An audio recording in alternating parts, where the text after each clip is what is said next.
सभी प्रेमी बैठ जाओ। देखो सत्संग में सा आमने सामने रूबरू फेस टू फेस बैठ के सुनना चाहिए,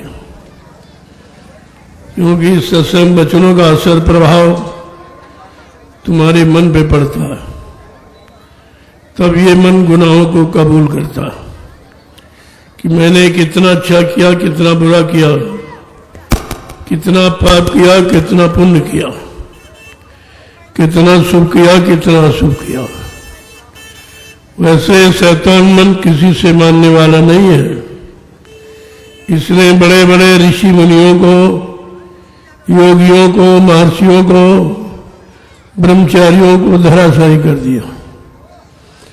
ऐसा ये शैतान मन हमारे सबके मनुष्य मंदिर में रह रहा है। न अन्य आपने आज तक इसको निकाल पाया है, न इस पर कंट्रोल नियंत्रण नहीं कर पाया, और ये मन बराबर मनमानी किया करता। जब जैसी इच्छा इसके अंदर उठेगी, अपनी इच्छा वासना की पूर्ति के लिए हमारे आपके शरीर को साथ में लेकर अगर काम की इच्छा हुई तो काम की इच्छा को पूरी करा लिया, क्रोध की इच्छा हुई तो क्रोध की इच्छा को पूरी करा लिया, लोभ मोह अहंकार की इच्छा हुई तो लोभ मोह अहंकार को पूरा करा लिया। और हम आप इसका कुछ नहीं कर सकते। आपके शरीर के अंदर बैठा है, लेकिन आप इसका कुछ कर नहीं सकते। इतना ही बलवान है कि तीन तीन युगों से ऋषि मुनियों को, योगियों को, महर्षियों को, ब्रह्मचारियों को, अवतारी शक्तियों को अपने बस में रखा है,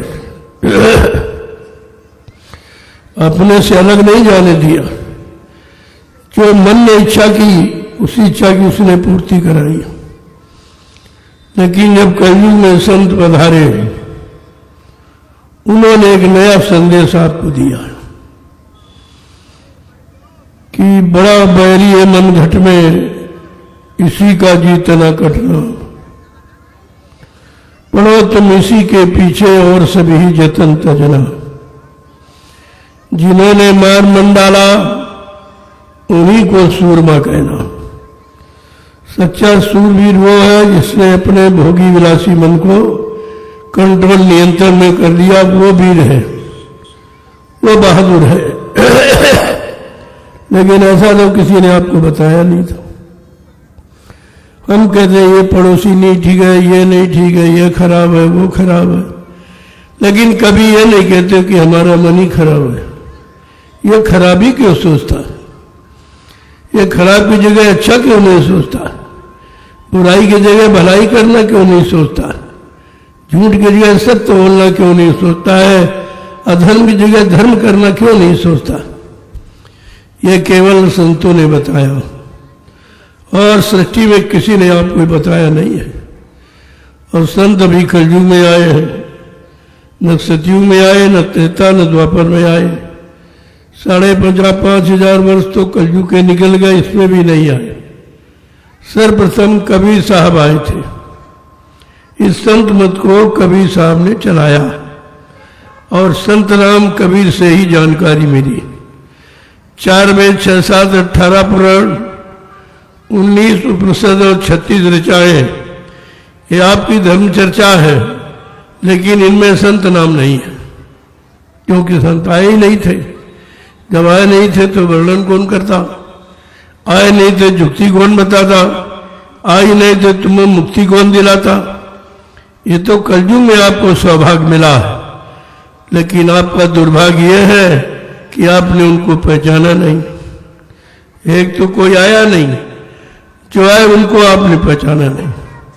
बाबा जय गुरुदेव जी महाराज ने 10 जुलाई 1952 से 2012 मथुरा में आपको 60 साल समझाया।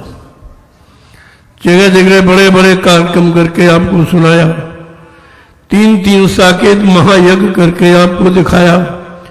दूरदर्शी भूमि ज्योतक हथियार संगठन बनाकर और पूरे देश में उसका सम्मेलन और अधिवेशन कराकर आपको सब बताया।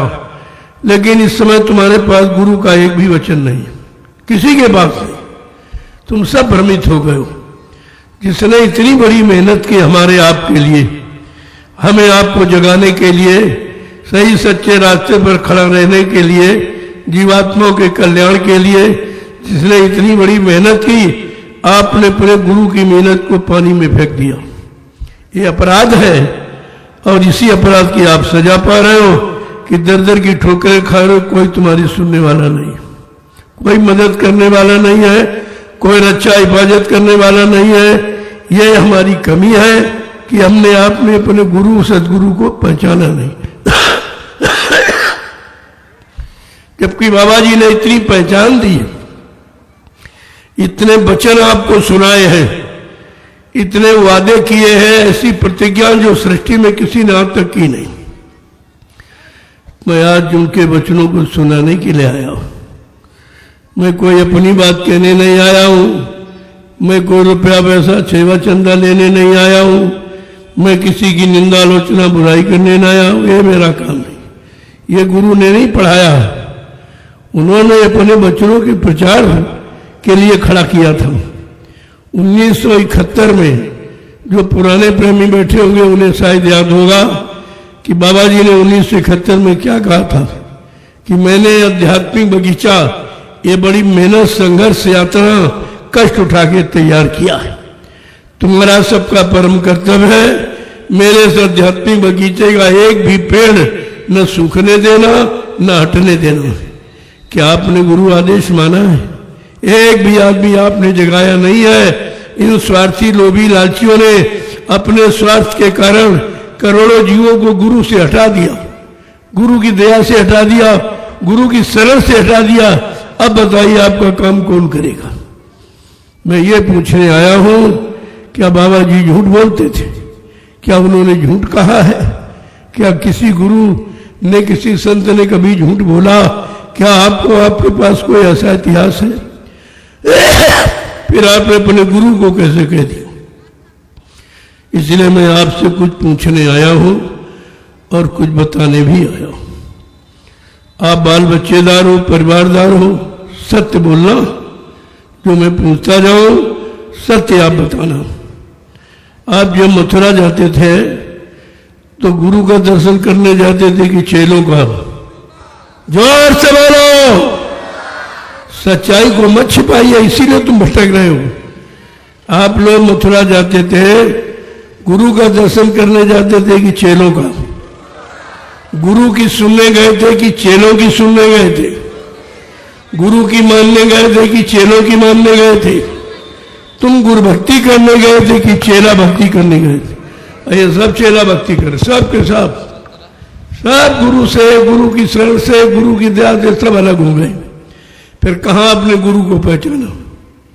अगर पहचाना होता, खाली जमान से कहते रहे हमारा गुरु अनामी महाप्रभु है, हमारा गुरु सर्वसमर्थ है, हमारा गुरु सबसे बड़ा है, हमारा गुरु अपना काम करके जाएगा, जो कुछ बताया उसको सिद्ध करके जाएगा, और थोड़ी देर बाद कह ले गुरु मर गया।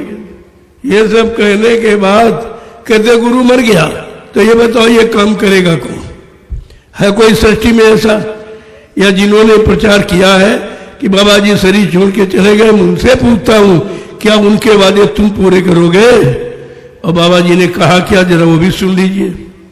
कहा था बच्चा, मैं परिवर्तन करने आया हूं, परिवर्तन करके ही जाऊंगा। जय गुरुदेव। कोई माई का लाल हमें इस परिवर्तन से न रोक सकता है, न मेरा काम कोई कर सकता है। जय गुरुदेव। ये छोटी मोटी आवाज है, सबको सूरी सच्ची को जो चैलेंज कर रहा कि मेरा काम कज्जू भगाने का, सज्जू लाने का कोई नहीं कर सकता और हमको कोई रोक नहीं सकता, ऐसा कोई पैदा नहीं हुआ। फिर भी आपकी समझ में आया कि हमारा गुरु कितना महान है, कितना सर्वशक्तिमान है, जो सारी सृष्टि को चैलेंज कर रहा कि मेरा काम आज तक किसी ने न किया है और मुझको न कोई रोक सकता हूं। दूसरा वादा क्या कहा? सुन लीजिए, सारी संख्या निकल जाएगी तुम्हारी। जो भ्रमित हो, इधर उधर समय खराब कर रहे हो, अन्य मिलने वाला कहीं कुछ नहीं है। दूसरा क्या कहा था? मैं कलयुग का इतिहास बनाने आया हूं। ऐसा इतिहास बनाऊंगा जो भूते न भविष्यते, सतयुग त्रेता द्वापर के लोग अपने अपने युग का इतिहास पढ़ना भूल जाएंगे। मैं इसी भारत भूमि पर ऐसा चमत्कार करके दिखाऊंगा जिसको हिंदुस्तानी नहीं सारा विश्व नमस्कार करेगा। जय गुरुदेव। तीसरा क्या कहा था कि बच्चा मैं कलयुग को भगाऊंगा, मैं सतयुग को लाऊंगा, सबको न्याय सुरक्षा रोजी रोटी की व्यवस्था करूंगा, मैं गाय गरीबी से आपको मुक्त करूंगा, सबकी जीवात्माओं को जगाऊंगा, परमात्मा से मिलाऊंगा। अगर ये काम करके न दिखा दूं तो इस बाबा को बाबा मत कहना। ये कितनी बड़ी सच्चाई गुरु की थी। पास बने रहे, मथुरा जाते रहे, यानी खाते पीते लूटते रहे, लेकिन समझा कुछ एक भी वचन किसी के पास नहीं। इसीलिए 45 करोड़ चेलों में कोई नहीं बच पाया, सब भ्रमित हो गए, सब गुरु को छोड़कर चेलों के पास। अरे गुरु पार करेगा कि चेला पार करेगा? अगर चेला पार करता तो गुरु को आने की क्या जरूरत थी? संत गोस्वामी जी महाराज ने रामचरित मानस के उत्तरकांड में क्या लिखा कि गुरु बिन भवनिधि इतर न कोई, और जो बिरंची शंकर समूह होई। कहा ब्रह्मा विष्णु महादेव के समान कोई धनवान बलवान कीर्तिमान यशमान क्यों न बन जाए, लेकिन ये भवसागर बगैर समय के सदगुरु के कोई पार नहीं कर सकता। आपको पार जाना है कि यहीं रहना? आपने गुरु किया था पार जाने के लिए कि इस संसार सागर में गोते लगाने के लिए? पार जाने के लिए कुछ नहीं हुआ, कुछ भी तो नहीं हुआ अभी। बाबा जी ने यह भी कहा बच्चा अपना परिचय दिया ताकि किसी को शंका ना हो कि हम आए वही देश से जहां तुम्हारा धाम, तुम सबको घर पहुंचाना एक हमारा काम। जय गुरुदेव। मेरा सृष्टि में आने का एक ही काम है कि बूटी भूली भटकी जीवात्माओं को घर पहुंचाना। बाबा जी कहते हम घर पहुंचाएंगे, यहाँ चेलों ने पहले ही पहुंचा दिया। चेलों ने बाबा जी को पहले ही पहुंचा दिया। उन्होंने कहा बच्चा मैं घर पहुंचाने आया हूं, और जब तक घर नहीं पहुंचा लूंगा इस मानव शरीर को छोड़ के जाने वाला नहीं हूं। फिर आपने कैसे बुला दिया? अपने गुरु को झूठा मान लिया। अरे गुरु संत के बारे में क्या लिखा? संत बचन पलटत नहीं, पलट जात ब्रह्मांड। चाहे ब्रह्म अपनी ब्रह्मांड की रचना में तब्दीली बदलाव क्यों न कर दे, लेकिन संत जो कहेंगे वो करके दिखाएंगे। संतों की जमान दस्तावेज होती है जिसे अकाट सत्य आप कहते हो। फिर भी आप भूल गए। दूसरा वचन क्या कहा? नाव लगाई शब्द की गुरु ने, चल बैठे कोई शोर। कहा मैंने नाम की नौका लगा दी है तुम्हारी जीवात्मा को भवसागर से पार ले जाने के लिए। विश्वास के साथ मेरी नाम की नौका पर बैठ जाओ, मैं तुमको तुम्हारे घर पहुंचा दूं। क्या ऐसा और किसी ने कहा है? कहीं पढ़ा लिखा है तुमने? ये हमदर्दी किसी ने जताई है? तुम्हारे पास कुछ भी नहीं है। तीसरा वचन क्या कहा बाबा जी ने? भवसागर भरमो नहीं, ये प्रताप हमार, निश्चय करके मान ले तो तुरंत उतारू पार। केवल मान ले, जान ले, पहचान ले, मैं तुरंत तेरी जीवात्मा को भवसागर के पार ले जाऊंगा। ऐसा किसी ने नहीं कहा। इस कलयुग में कबीर साहब से लेकर हजारों संत आए, लेकिन ये वादा किसी का नहीं है। नामदान दिया, युक्ति दी, कहा भजन करो, सेवा करो, सत्संग करो, ये तो कहा, लेकिन ये नहीं कहा कि मैं तुम्हारी जीवात्मा को जब तक जगह के घर नहीं पहुंचा लूंगा मैं इस मानव शरीर को छोड़ जाने वाला नहीं। इसलिए कहा था न मुझे कोई मार सकता, न मुझे कोई धोखा दे सकता, न मुझे कोई धन दौलत सामान से खरीद सकता। मैं अपना काम करने आया हूं, काम करके ही जाऊंगा। अगर जरूरत पड़ी अपने काम को पूरा करने के लिए तो इसी शरीर में 400 वर्ष तक रहूंगा और काम करके जाऊंगा।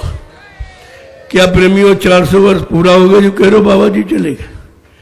अभी तो 127 वर्ष हुए। इस समय 127 वर्ष की उम्र बाबा जी की है और वादा किया 400 वर्ष का। क्या 400 वर्ष निकल गए जो कहते हो बाबा जी चले गए? क्या उनको आपने झूठ बोलना? अपने गुरु को, अपने गुरु का अपमान करते हो, इसकी कितनी बड़ी सजा है। धर्मशास्त्रों के पन्ने पलट के देखा कभी? जे जन गुरु पर निंदा कर रही ते चमगादड़ हव बहुत रही। जो गुरु की निंदा करता है, गुरु को झूठ बोलने वाला, उदावादा खिलाफी करने वाला, दगेबाजी से वाले सिद्ध करता हो, वो मानो चमगादड़ की योनि में जन्म लेता है। क्या तुम सब लोग इसी योनि में जाने की तैयारी कर रहे हो? अपने गुरु को, समर्थ गुरु को, अनामी महाप्रभु को कैसे मर के चले गए? जबकि क्या कहा था आपने कि बच्चा मैं अजर अमर देश से आया हूं, मैं मरने वाले देश से आया ही नहीं हूं, मैं अजर अमर देश से आया हूं। जब तक तुम्हारी जीवात्मा को अजर अमर देश नहीं पहुंचा लूंगा, मैं चैन से बैठने वाला नहीं हूं। जब तक मेरा एक भी जीव यहां रहेगा, मैं बराबर मौजूद रहूंगा। जब मेरे जगाए सारे जीव चले जाएंगे, मैं पीछे से जाऊंगा। जय गुरुदेव नाम प्रभु का। और तुमने पहले ही पहुंचा दिया। क्या जीवात्मा जाग गई तुम्हारी? जो कह रहे हो चली गई, फिर जगाएगा कौन? ये भी तो प्रश्न है, आखिरकार कौन जगाएगा?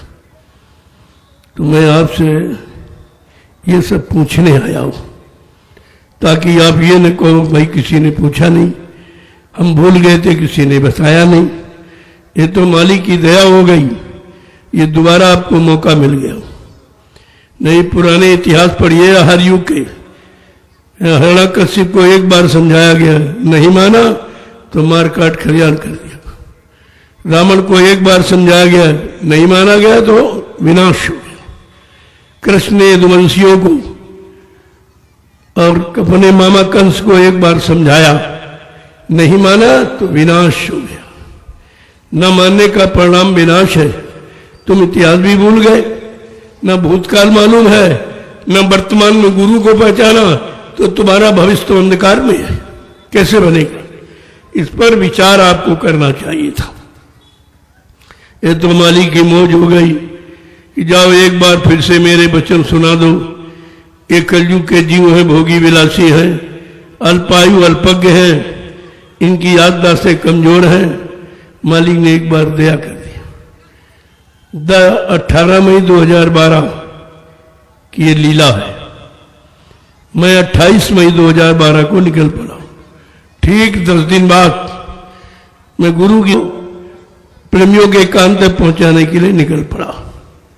सर्वप्रथम मैं दिल्ली पहुंचा, प्रधानमंत्री गृहमंत्री को एक ज्ञापन दिया कि ये झूठा प्रचार हो रहा, महापुरुष का इतना मतलब है, इतना बड़ा अपमान हो रहा है। ये मर जाना शब्द किसको प्रयोग करते हैं आप? अपने दुश्मन को।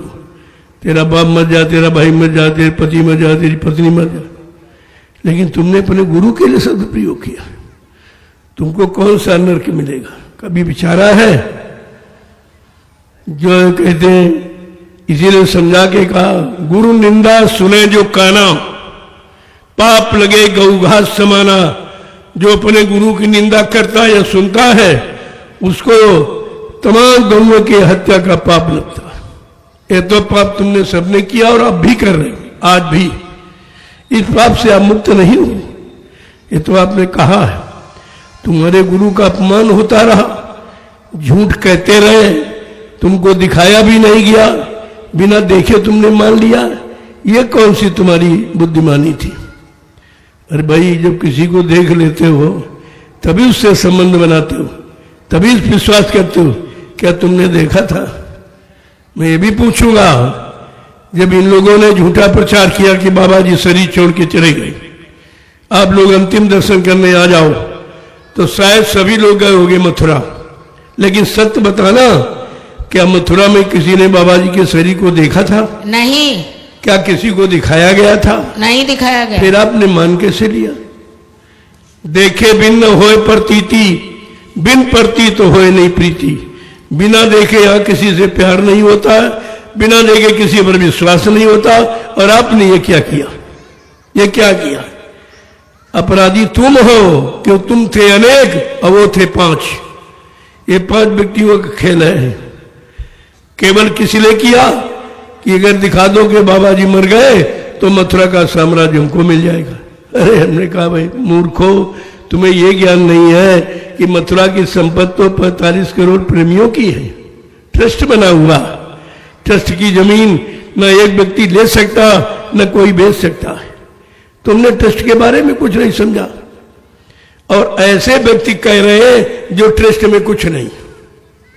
वो तो ड्राइवर था 2.5-3 बरस का मथुरा वाला, वो तो सत्संगी भी नहीं है, नामदानी भी नहीं है, शाकाहारी भी नहीं है, गुरु का शिष्य भी नहीं है और संस्था का मेंबर भी नहीं है, कुछ नहीं। वो कह रहा हम उत्तराधिकारी हो गए। तुम उत्तराधिकारी बारे में नहीं मालूम कौन होता, कौन बनाया जाता। गुरु का उत्तराधिकारी गुरु का समकक्षी होता है। गुरु के समान आत्मज्ञानी, आत्मा को जगाने वाला, परमात्मा से मिलाने वाला, जीवों के पाप कर्म को मिटाने वाला, वो उत्तराधिकारी होता है। तुमने शराबी को उत्तराधिकारी मान लिया, ये कौन सी तुम्हारी बुद्धिमानी है? वो तो मेंबर भी नहीं सकता। जरा सिद्धांत पढ़िए। मैं एक मौका दे रहा हूं, किसी संस्था के ट्रस्ट को, संगत के समिति के ट्रस्ट को पढ़िए आप, बायलाज को। उसमें क्या लिखा है कि ड्राइवर संस्था का व्यक्ति होता ही नहीं। ड्राइवर प्राइवेट नौकर होता है जो तनख्वाह लेता है, और ट्रस्ट के लोग सेवादार होते हैं, कोई तनख्वाह नहीं, सेवा करते। पहली पहचान तो ये। आज भी वो ड्राइवरी की तनख्वाह ले रहा। अगर अपने को ड्राइवर न सिद्ध करे तो जो रिवॉल्वर सुरक्षा के लिए मिला था बाबा जी की, वो इसका जब्त हो जाएगा, वो चला जाएगा, वो नहीं मिलेगा फिर। आज भी वो ड्राइवर अपने को समझ के ट्रस्ट से तनख्वाह लेता है, आज भी। मैंने एक बात और पूछी, लोगों से पूछा कि भाई ये बताओ, क्या ट्रस्ट में कोई वसीयत होती है, या किसी संत किसी गुरु ने कभी वसीयत की, ऐसा इतिहास पढ़ा है? संत अपने सामने अपना उत्तराधिकारी बना के और सबसे प्रमाणित करके पूछ के जाता है। ये तो ऐसा खेल किया इन्होंने, सामने तो कोई कुछ बन नहीं पाया। अब यह कि जब तक ये प्रचार नहीं करेंगे कि बाबा जी खत्म हो गए, तब तक हम बन नहीं पाएंगे। पिता की संपत्ति बेटे को जब ही मिलेगी जब मैंने पिता के देहांत बता दिया कि मर गया, तब मिलती। यही काम इन्होंने यहां लागू किया कि बाबा जी को दिखा दो कि मर गए और मथुरा का राज हमको मिल जाएगा। मैंने कहा ऐसा नहीं है, मैं तो 1 इंच जमीन भी नहीं मिलने दूंगा, तो मथुरा संपत्ति की बात करता है। हाँ ये है कि थोड़े दिनों के लिए अंधेर हो सकती है, लेकिन प्रेमियों सत्य कभी पराजित नहीं होता। सत्य सत्य है। बाबा जी ने 2012 में होली के कार्यक्रम में आप जो गए हो गए तो आपने संदेश सुना होगा कि आगे समय आ रहा, मैं दूध का दूध पानी का पानी कर दूंगा। बस इसी पर इन लोगों ने योजना बनाना शुरू कर दिया कि अब बाबा जी हमको निकाल देंगे, अब सबको भगा देंगे, एक नया नई संगठन तैयार करेंगे। इस पर इन लोगों ने रात में मीटिंग किया, और पहले तो इन लोगों ने जहर दिया। कितनी बार जहर दिया ये भी तुमने आंख से देखा है। जब सत्संग स्थल में एक चार्ट लगाया गया था, चार्ट, उस चार्ट में जहर की पुड़ियां चिपकाई गई थी, आपने सबने देखा था। जब पूछा गया कि स्वामी जी महाराज ये कहां से आया, कहा बच्चा सब मेरे शरीर से निकला है। कहा किसने दिया? कहा सब इन्हीं लोगों ने दिया। बताइए, जिसका जहर नहीं कुछ कर पाया, मैंने कहा जहर भी जिसका कुछ नहीं कर पाया वो इंसान है कि भगवान का भगवान है। तुम इतना भी नहीं समझ पाए। जब ये चाल इनकी नहीं चली, तब दोबारा 7 मई को इन्होंने फिर एक मीटिंग किया, और मेदांता में बाबा जी का 1 करोड़ का सौदा किया गया। 1 करोड़ का। वहां डॉक्टरों से कहा या तो जहर दे के मार देना, या जो विदेशी डॉक्टर आते हैं वो अपने हवाई जहाज से ले जाए, अपने देश में मार के फेंकवा दे। ये है शिष्य। ये शिष्यों को देखिए आप, जो गुरु का नहीं हुआ वो तुम्हारा क्या हो जाएगा। जिसने गुरु को नहीं बख्शा, क्या तुमको बख्श देगा? इतना तो आपको याद रखना ही चाहिए था, लेकिन आपने कुछ नहीं रखा। मैं उसी समय से इस सत्य को खोल लिया, ये सब झूठ है, कहीं कुछ नहीं। मैं भी साथ था। सच्चाई जानने के लिए क्या कर रहे हैं ये, क्या इनका मकसद मतलब है? जब पूरा खेल देखा तब मैंने उजागर कर दिया। 28 मई से मैं बराबर ये प्रचार कर रहा हूं सारे हिंदुस्तान में, गुरु की जानकारी दे रहा हूं। और उस मेरे प्रचार का आधार क्या है? गुरु उसी शरीर में जीवित है, ये आधार हमारा है। जो कहते गुरु चले गए, ये दुर्भाग्य तुम्हारा है। जय गुरुदेव नाम प्रभु। समर्थ मालिक कभी मरता नहीं है, अपनी इच्छा से आए, अपनी इच्छा से जाते हैं। न कोई भेजता है, न यहां से कोई उनको भेज सकता। तभी कहा था बच्चा, न मुझे कोई मार सकता है, न मुझे कोई धोखा दे सकता, न मुझे कोई धन दौलत सामान से खरीद सकता। मैं अपना काम करने आया हूं, काम करके ही जाऊंगा। अगर जरूरत पड़ी अपने काम को पूरा करने के लिए तो इसी शरीर में 400 वर्ष तक रहूंगा और काम करके ही जाऊंगा। क्या आप सब भूल गए? फिर आप मथुरा जाते, क्या क्या करने जाते थे? क्या करने जाते? और एक दिन नहीं, 60 साल आपको सुनाया है। 10 जुलाई 1952 से 2012 ये सब एक एक वचन सुनाया गया। एक प्रमाण और आपको दे दूं, बाबा जी ने कहा कि मैंने 3 साकेत महायज्ञ किए। पहला साबरमती अहमदाबाद, दूसरा काशी बम्बोले अयोध्या का, और तीसरा काशी बम्बोले नगरी का। और कहा बच्चा चौथा यज्ञ अभी बाकी है, जो सतयुग आगमन का होगा। वो यज्ञ में किसी पुरानी धार्मिक नगरी में नहीं करूंगा, पुरानी धार्मिक बड़ी नदी किनारे नहीं करूंगा, बड़े बड़े शहर कस्बों के किनारे नहीं करूंगा। एक बियाबान जंगल में छोटी सी नदी होगी, उस मैदान में 10 करोड़ प्रेमी इकट्ठा होंगे।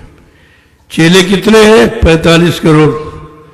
बाबा जी ने पहले ही छटनी कर दी कि जब तक चौथे एक का समय आएगा 10 करोड़ प्रेमी ही बचेंगे। सब शंका संदेह भूल भ्रम, सब स्वार्थी लोभी लालची, कोई स्वार्थ के लालच में, कोई पद के लालच में, कोई पैसे के लालच में, सामान के लालच में, सब इधर उधर भटक जाएंगे। 10 करोड़ प्रेमी उस मैदान में इकट्ठा होंगे, तब मैं सतयुग आने की तारीख की घोषणा करूंगा। ये सब कहां हुआ अभी? कुछ भी किसी की शुरुआत नहीं हुई। हाँ, ये प्रेमियों ने जाने की शुरुआत की, कोई काम हुआ भी नहीं। कहते बाबा जी चले गए। हमने कहा फिर करेगा कौन? ये भी तो बताओ। तुम कहते हो बाबा जी उत्तराधिकारी बना गए, बाबा जी वसीयत कर गए, और बाबा जी मतलब हमको नामदान का पावर एक कहरा दे गए। तो ये बताओ कलयुग भगाना सज्जू लाना ये किसको कहेगी? ये कौन करेगा? नया सुरक्षा रोजी रोटी पूरे विश्व को कौन दिलाएगा? ये भी तो बात बताइए आप। कहने का मतलब है सच्चाई कभी छिपती नहीं। मुझे 12 वर्ष लग गए, एक भी आदमी मेरे पास नहीं था, लेकिन मुझे सच्चाई ज्ञात थी। हमारे सामने ये नाटक किया गया, इसलिए हमने इसको खोला जरूर, और जो बाकी है उसको खोल दूंगा। धीरे धीरे जब प्रेमी जाग जाएगा तो सब कुछ बता दूंगा। जानता तो सब हूं, लेकिन अभी नहीं बताऊंगा। मैं 65 से साथ में हूं, 1965 से। इतना पुराना यहाँ कोई नहीं होगा सत्संगी। किसी को नहीं मालूम कि जय गुरुदेव नाम कब से जगाया गया, कि जय गुरुदेव झंडा किस तारीख को लगाया गया, नामदान कब से शुरुआत की है, कितने लोगों से शुरुआत की गई है, सत्संग कब से सुनाया गया, ये किसी को नहीं मालूम। ये तो अभी बाद में भर्ती हुई। ये उज्जैन वाला तो 80 में आया, और ये मथुरा वाला ड्राइवर तो 2.5-3 वर्ष की बड़ी, तो कुछ जानते बेचारे नहीं। उसका दोष भी नहीं, ये तो जबरदस्ती लोगों ने उससे कहा कि देख 12,500 करोड़ की संपत्ति का मालिक बनने जा रहा, क्यों ऐसा कह? वो तैयार नहीं था। उसके पिता चरण सिंह ने जबरदस्ती तैयार की, इतनी भारी संपत्ति मिलने जा रही, इतने बड़े ट्रस्ट का तुम मालिक होने जा, ऐसा क्यों कहता? तो बच्चा ही था, कोई उम्र नहीं खाती, लड़के था, उसने इस पद को स्वीकार कर लिया। और ये पद किसी प्रेमी से पूछा गया, आपसे पूछा गया कि अध्यक्ष पद पर किसको बैठा है, आप बताइए। आप लोगों में किसी से पूछा गया? ट्रस्ट में किसी कर्मचारी या सदस्य अधिकारी से पूछा गया? ये उस समय जिनका प्रशासन था उनका ये रिश्तेदार था, इसलिए जबरदस्ती संपत्ति हड़पने के लिए इसको जबरदस्ती पगड़ी बांध के बैठा दिया और इस सारी संपत्ति लूट के ले गए। अब भोगेगा बेचारा ये, क्योंकि अध्यक्ष तुम बने हो, उत्तराधिकारी तुम बने हो, जो भी नुकसान हुआ वो एक एक पाई तुमको देनी पड़ेगी। कहीं से लाओ, घर बेचो, मकान बेच दो, जमीन बेचो, कुछ भी करो, ये देना पड़ेगा। अरे ये सत्य का समाज है, ये झूठों का समाज नहीं है, ये सद्गुरु की व्यवस्था है, किसी सांसारिक गुरु की व्यवस्था नहीं है। आप तो मजाक समझते थे, अब वो क्या होने वाला है उसी के बारे में कुछ आगाह करने भी आया हूं कि आगे का समय बहुत खराब है, इतना खराब है जनसंख्या बहुत थोड़ी रह जाएगी, तमाम गांव शहर कस्बे ये खाली हो जाएंगे, इतने मकान खाली पड़े रहे, कोई रहने वाला नहीं होगा। आज आप अपना भविष्य नहीं जानते हो, इसीलिए एक एक इंच जमीन पे झगड़ा करते हो, तो मालूम नहीं कुछ। अगर बाबा जी के संदेश को सुना होता और समझा होता, याद रखा होता, तो कभी आप भ्रमित कोई तुम्हें कर ही नहीं सकता था। बाबा जी ने कहा था मेरे सत्संग बचनों को, बच्चा ऐसे संभाल के रखना जैसे लोग रुपए पैसे सोने चांदी हीरे जवाहरात को गांठ में बांध के रखते। अगर मेरे सत्संग बच्चों को कहीं भुला दिया तो मेरी दुआ दया के भंडार से तुम करोड़ों को पीछे चले जाओगे। आज ये कोई दया देने वाला है? सेवा लेने वाले तो बहुत है, दया देने वाला कौन? मुक्ति देने वाला कौन? जीवात्मा जगाने वाला कौन? पाप कर्मों को क्षमा करने वाला है कोई? तुमको ये चाहिए कि ये चाहिए सब? अभी आपको यही नहीं पता कि चाहिए क्या क्या नहीं चाहिए। धीरे धीरे धीरे धीरे ऐसी व्यवस्था आपके गुरु परिवार की आ गई है। मैं गुरु परिवार की बात करता हूं, मैं उधर उधर किसी की बात नहीं करता, हमको किसी की जरूरत ही नहीं। बाबा जी ने कहा मैंने इतना बड़ा जन समर्थन हिंदुस्तान में तैयार कर दिया है, आज किसी चाहे वो राजनीतिक दल हो चाहे धार्मिक, किसी के पास इतना बड़ा जनमत नहीं है। तुमको किसी की जरूरत ही नहीं है, अपने परिवार की संभाल करते रहना, संगठित रखना, तुमसे कोई जीत नहीं पाएगा। लेकिन आपने परिवार में फूट डाल दी। बाबा जी ने संगठन बनाया, जय गुरुदेव आध्यात्मिक संगठन, दूरदर्शी संगठन, भूम चौतक खेतिहर काश्तकार संगठन, और इन चेलों ने विघटन कर दिया, एक एक प्रेमी को अलग कर दिया, एक एक प्रेमी को लड़ा दिया। आज ऐसी समस्या देश में है कि लोग पूछने लगे कि तुम भाई उज्जैन वाले हो कि मथुरा वाले हो कि नैमिष वाले हो। यह प्रश्न छिड़ गया। ये कोई नहीं कह रहा तुम गुरु वाले हो कि नहीं हो, क्योंकि आप गुरु के हो नहीं, तुम तो चेलों के हो गए। कोई उज्जैन वाले चेलों का, कोई मथुरा वाले ड्राइवर का हो गया, गुरु का कहां है? तुम कोई गुरु के हो? या तुम भविष्य में अपने आप को कह सकते हो कि मैं बाबा जय गुरुदेव जी महाराज का शिष्य हूं? यह भी कहलाने का अधिकार तुमने खो दिया। तुम्हारे पास कुछ नहीं बचा।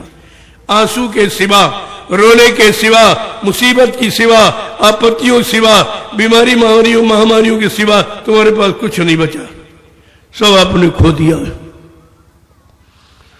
मैंने कहा चलो चलते चलाते कुछ शब्द, ये हरदोई है। बाबा जी क्या कहते हैं? मेरी प्यारी प्यारी हरदोई। जब ये शब्द आता है तो आंखों से आंसू बहने लगते कि जिसको इतना प्यारा कहा वही शत्रु बन गया, वही दुश्मन बन गया, वही अपने गुरु को कह रहा मर के चले गए। अरे भाई तुमको तो शर्म आनी चाहिए कि तुमको तो इतना बड़ा पद दिया पूरे हिंदुस्तान में। यह शब्द किसी जिले प्रांत को नहीं मिला है जो हरदोई को दिया था। कहा था मेरी प्यारी प्यारी हरदोई। जब कोई काम होता था तो हरदोई वालों को बुलाया जाता था। आज कोई पूछ रहा तुमको?